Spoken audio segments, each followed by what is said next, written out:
Hi, welcome to CNS for Finishing and Upholstery. This is Alexander.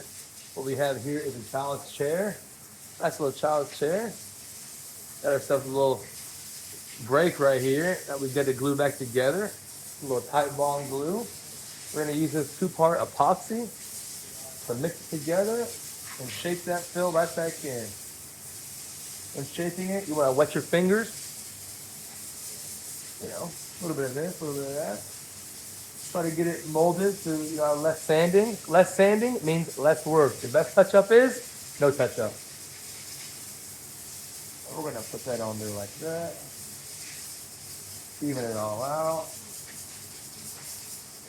Don't be afraid to get your hands wet with it, dirty with it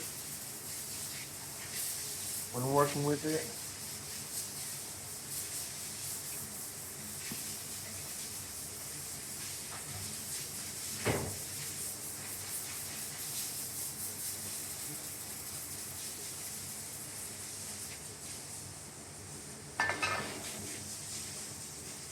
Take off most of your excess. That way you have less sanding.